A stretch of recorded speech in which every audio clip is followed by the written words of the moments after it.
Hello everyone, at 1995 here in the video games and fanfiction plot with a new story for you all. It is called His Queen. If you guys don't know, it's another Transformers fanfiction, and I do hope you enjoy this story. And remember, I do not own the Transformers Prime series or this story. I give full credit to its author Syzzy WinterFalls 13 on Quotev. No. Molly. I could hear screams in the nightmare, and I threw myself at the glass cage. Please somebody help me! I shouted, banging on the window. The men advanced on me, shoving syringes into my upper arm. I screamed bloody murder, as I fought to keep control. Molly! Wake up! I shot up, my breath hitching. I started whimpering, clutching the blanket to my chest. SHHH, SHHH. It's alright. I'm here, Molly. Everything is alright. Logan calmed me, holding my head to his chest. I sobbed into his shoulder, holding on to him for dear life. Hello Logan. I sobbed, clutching him. I can't take it anymore. I cried, burrowing my head into his neck. This happens every time. Why you're not here for so long? I stuttered, Logan stroking my hair. Please make it stop. It's alright. It's okay. I will never allow them to hurt you. Logan comforted, holding me close. I'm sorry I was gone for so long. I didn't mean to be away for an extra week. He apologized, running his fingers through my hair. You don't have to go to school today. It is Tuesday. Not like you have anything to do there. He cooed, calming me down. No. I need to see Optimus. He'll understand. I sighed, and lifted up off him. I can go to school. Me and Micah were hanging out at the warehouse after school. I divulged, lying about the base. He sighed, and got off the bed. Okay. Just make sure you don't fall asleep there. He replied, heading towards the door. I don't want Draco dangling me from the top of the palace again. I chuckled, getting up from my bed. The tears stained my face, drying my eyelashes together. I rubbed my eyes, yawning. What to wear? I pondered, opening my closet. I shrugged, grabbing a baseball tee, jeans, and a random pair of shoes. There we go. I smiled weakly, looking in the mirror. I look good. I smiled, admiring my outfit. I walked out of my room, heading towards the kitchen. Hey, Shuffles. I greeted the tabby cat, booping his nose. He meowed in hello, rubbing against my legs. I know. You're hungry. I laughed, walking towards the cabinets. I grabbed his bowl and food, pouring the contents into the dish. Here you go, you silly boy. I smiled, petting him as he ate. Shuffles was the stray of the neighborhood. He was a sweet cat, cuddling with me every moment he got. I found him as a kitten, before he almost stumbled into a squirrel trap. His mother was killed by a pit bull before she named him, and by his bubbly personality, and his clumsiness, I named him Shuffles. The name stuck. He purred as he scarfed down his food, and looked up to me with soulful eyes. Cats are said to know when you are distressed without showing it, and I knew Shuffles could. He started rubbing himself against my legs, and meowed. I'm alright, Shuffles. Just a bad dream. I sighed, petting him. Now, can I make my own breakfast? I asked, smirking at him. He went back to eating, and Logan walked into the dining room with a cup of coffee. That cat is going to drive me up the walls if he leaves another dead mouse at the door. My brother sniffed, tilting his head towards the door. Ah! I smirked, looking down at the 3-year-old cat. It's his way of paying us for rent. Logan scoffed, sipping his coffee. Nice outfit. He slurred, looking up and down my body. Somebody you're trying to impress? I laughed, opening the pantry. Nobody you could ever worry about. I replied, reaching for the cinnamon toast crunch. You better not have a boyfriend. Logan pestered, looking at me. Please. I scoffed, rolled my eyes. Why would anybody date me? He laughed, almost dropping the mug. Exactly. Only an alien would date you, I bet. I glared at him, tensing up. You make me uncomfortable. I stated, grabbing a bowl.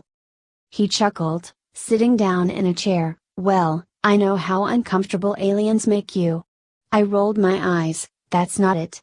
I poured the cereal into a bowl, putting a spoon in it. If I ever date an alien, please, refrain from tearing him or me apart. I squint at him, and take a bite of cereal. Will do. He agreed, glugging his drink.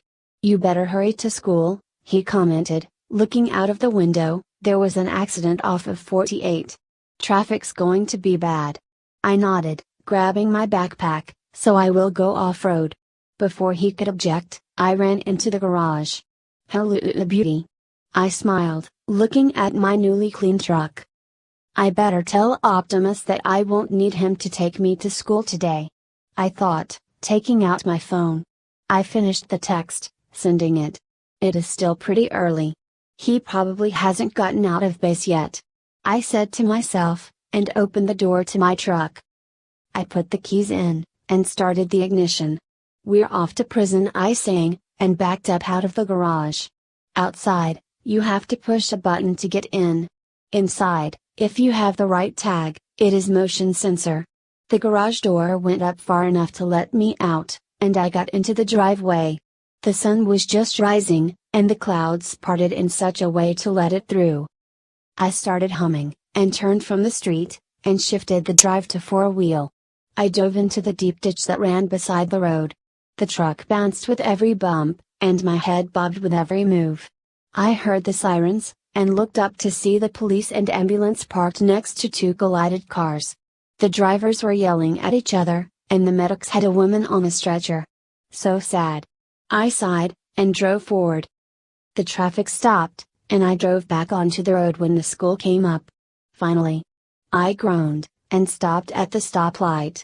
Loudspeakers boomed from outside, and I growled. Vince.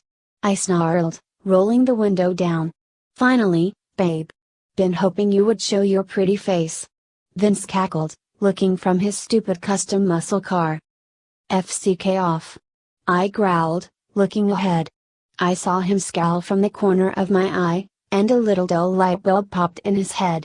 What happened to that Camaro of yours? He gawled, smirking. It would be a shame to see its streak beaten. That did it. Please, you can't even do a U-turn without leaking oil. I snarled, and hit the gas pedal. The light didn't even turn green, but Vince was a big DCK. I sighed in relief, and parked quickly. I jumped out the roll-down window, and rolled it up. That is how you exit. I smirked, and strutted into the school. I eyed my fellow track girls, and fault-winked. Hello ladies. It was a good run last week. They grinned, and walked off. Even though track season hasn't started, me and the girls run around the city. I walked to my locker, twirling the lock around for the codes. 36, 21, 02. I repeated in my mind, hearing the click. I swung it open, and grabbed the $20 I keep in the secret compartment I made. I slammed it closed, and walked to the gym, waiting for the bell to ring. I picked up my phone, and called my brother. Logan, come pick up the truck at the school. I left the keys in. First period. Okay, ladies. Coach Ross yelled, we're going against the boys at dodgeball. Make me proud. I smirked, and nodded at Maiko. At the beginning of school, I convinced her to join gym. Best thrower in the whole damn class. Let's do this, Maiko. I high-fived her, and got to the wall. Molly, go after the big orange ball. Amira pointed at the largest ball, and I nodded. The boys walked in, and they looked terrified. Let it rip. Time skipped to fourth period. I said, sitting down next to Maiko, Jack, and Raph. Gym was fun. Maiko cheered, digging into her pizza. Yeah, Jack groaned, fun. Seventh period. And that is why President Polk called war on Mexico. Mr. Yancey finished as the bell rang. I ran out before he could catch me and the boys for detention. Zachary. Run. I shouted, and jumped into the girls' bathroom. There you boys are. The principal yelled, and I ran into the cafeteria kitchen, walking out. Molly. I was tackled by Maiko, landing on the grass. You're supposed to be in detention. How did you get out? I laughed, and heard the security guard yelling. No time, Maiko. No time. I screamed, and saw Optimus waiting for me. I ran to him, opening his passenger door. Drive. I yelled, eyes darting towards the doors. Molly? Is everything alright? Optimus asked through the radio, voice hinted with concern.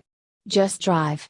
I yelled, and Optimus and Bulkhead pulled out of the parking lot fast. I started laughing, looking back at the disgruntled security guard, who wasn't the fun one. Phew. Just in time. I breathed out, laying back on the seat. Molly, Optimus questioned, what was wrong? I looked outside at Bulkhead, and Maiko was rocking out to a rock song. I escaped the silence of after-school detention. I replied, smiling. Wouldn't that get you in trouble? He asked, driving down the desert. Nah. I got into detention for throwing a ruler at Mr. Yancey. He'll forget about it tomorrow. I stated, leaning back. The silo pulled into view, and we sped up to the drive-in. The base was oddly quiet, and me, Maiko, Optimus, and Bulkhead were the first in. That was quick. Ratchet exclaimed. Optimus transformed with me in his hand, and I didn't react as I did before. Molly was quick out the exit. Optimus explained, setting me on a platform. Ratchet scoffed, and went back to work. B and RC drove in, Raph and Jack with them. You sure got out in a hurry. What's the rush? RC asked, transforming after Jack got off. Molly was being chased by the hall cop. Maiko laughed, and ran to me. Hall cop? Bulk questioned, looking at us. It's what we call the security guard that works Tuesdays and Thursdays. Jack answered, and walked up to us.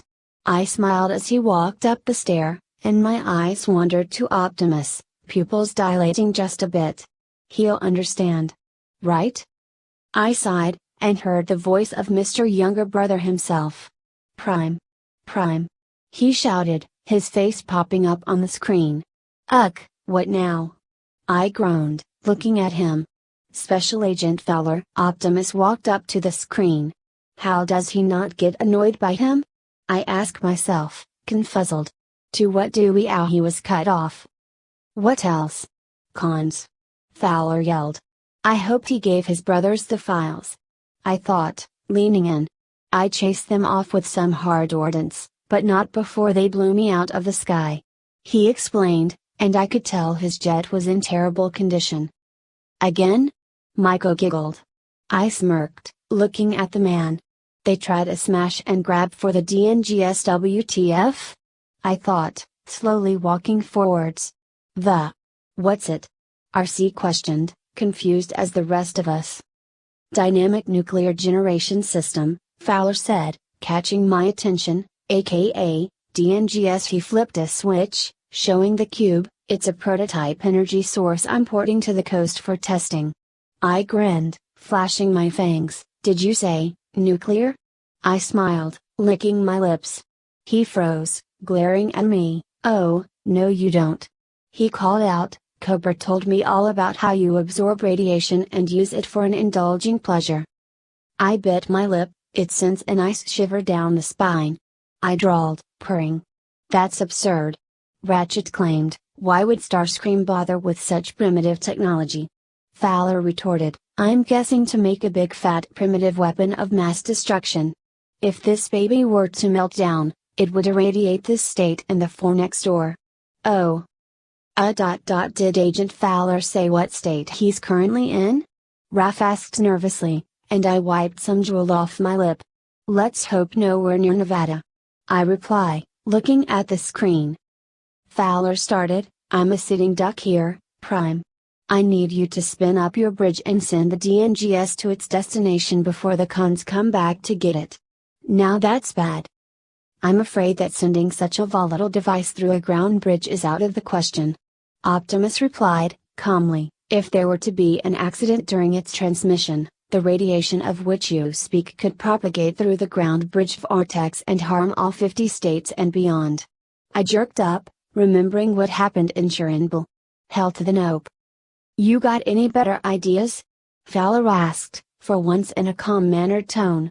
I smiled, looking at the screen.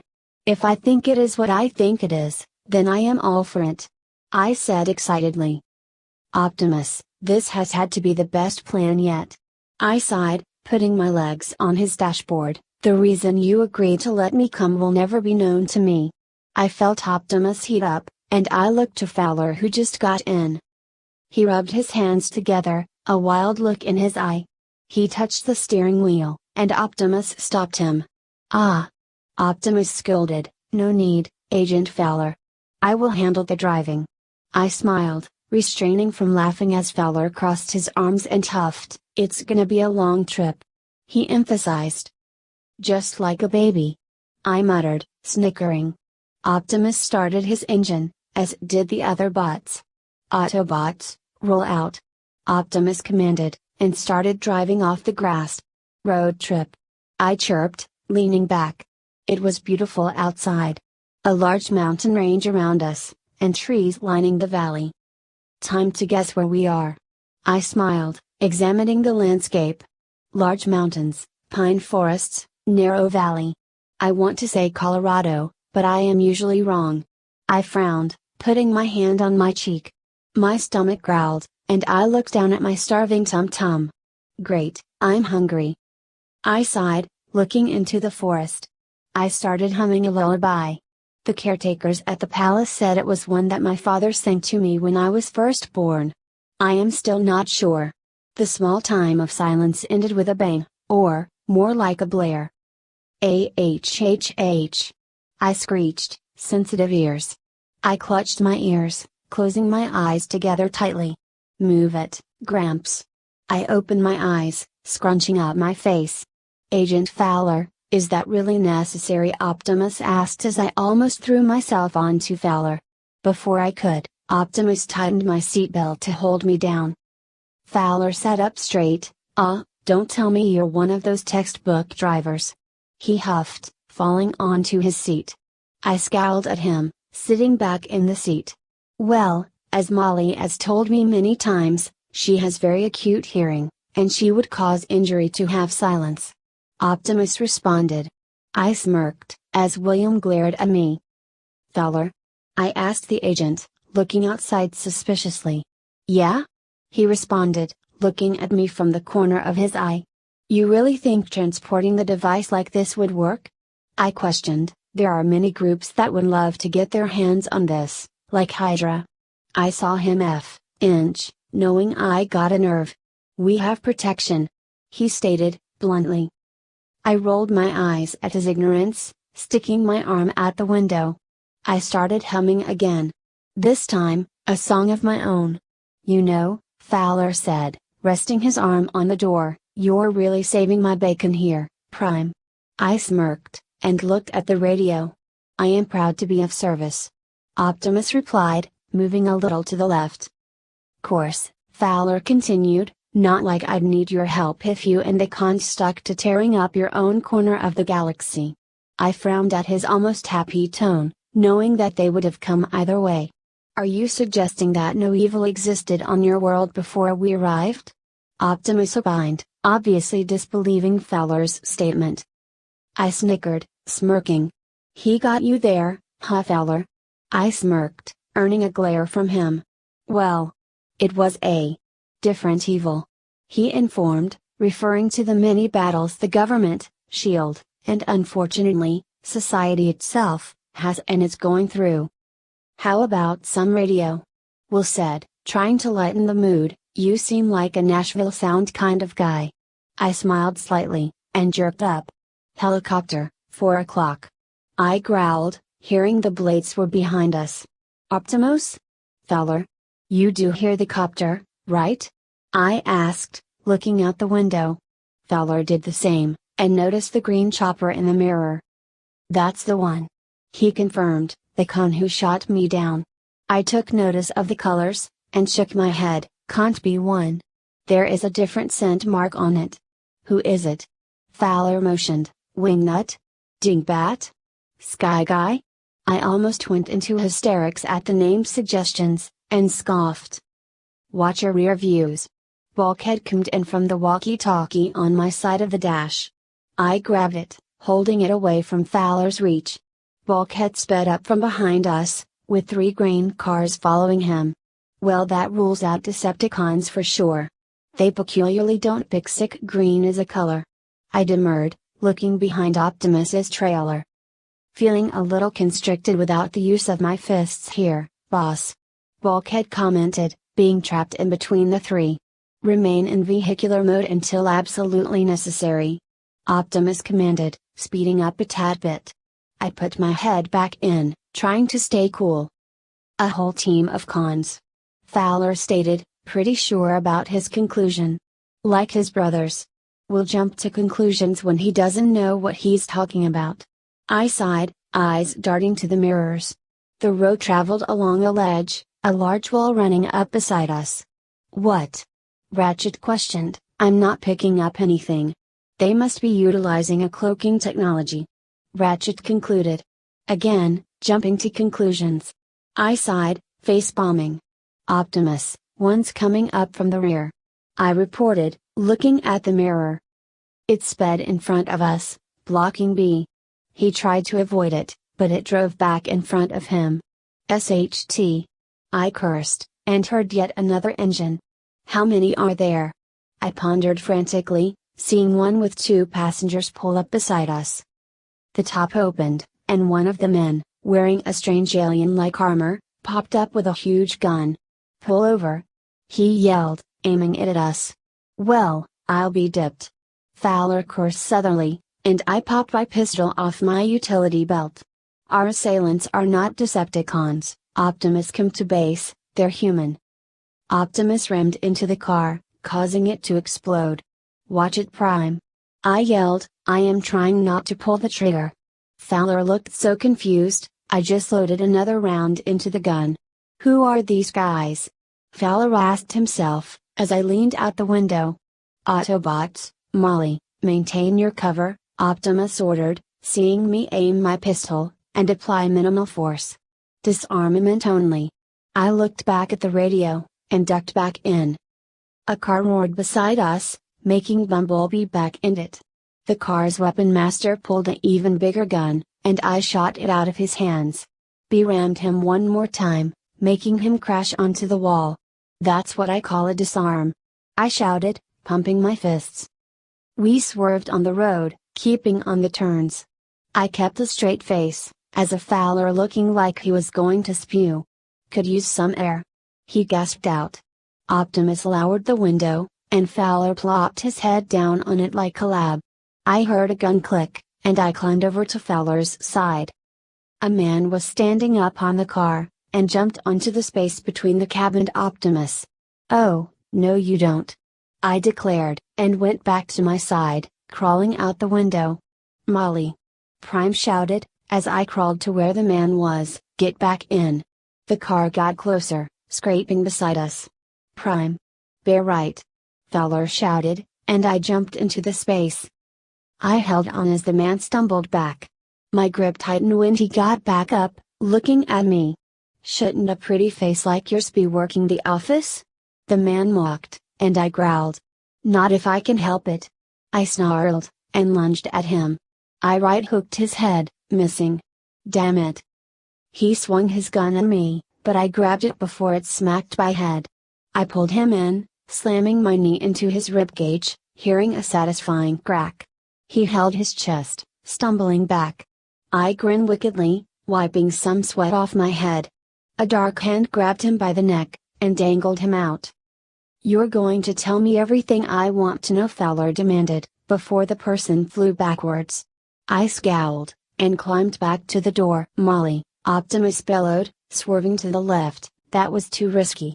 You could have. I arched my eyebrows. Could have what? Optimus? It worked, didn't it? He fell silent, and Fowler got back in. I do hope you take better care of the DNGS than you do your captives. A man called from the walkie-talkie, and Fowler looked out to the helicopter. Special Agent William Fowler here. Fowler replied, identify yourself. I am Silas. The man replied, but of greater consequence to you, we are mech. Fair warning, we will be helping ourselves to your device, even if it means inflicting causalities. He threatened, and I growled lowly. Is that so? Fowler responded harshly, tell me, see, what's the market price for a DNGS these days? I rolled my eyes, government. What makes you think we intend to sell it, Agent Fowler? I growled louder, and unsheathed my claws. There is a war brewing between the New World Order and the newest. Silas stated, the victor will be the side armed with the most innovative technology. I motioned for Fowler to hand me the walkie-talkie, which he obliged. Well, you're going to have to work harder to win. I snarled into the radio, tightening my fists. And why is that? He said with sass dripping off his voice. Because, I clarified, there is a world unknown to you, with the most advanced technology, the most advanced science, and may I say, the most advanced inhabitants that you could not possibly overcome.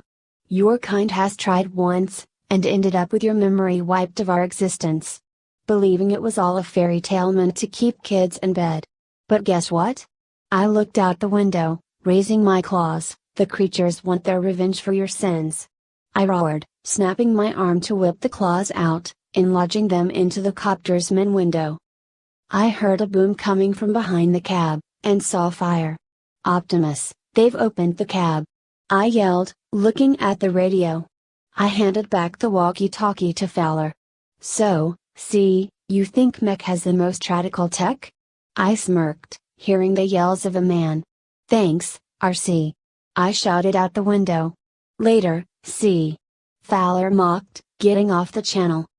Agent Fowler, do not take your silence lightly. Optimus declared, Megatron preached the very same ideology before plunging Cybertron into the Great War that destroyed our world. I sighed, acknowledging his proclamation. Optimus, Ratchet-gummed, prepare to initiate Phase 2. 5 miles ahead, to the south, you will reach the rendezvous point. Well, that's the ending of that chapter. I do hope you enjoy this video. If you like to see more, remember to hit that like button, subscribe to this channel, and leave a comment down below. Until next time.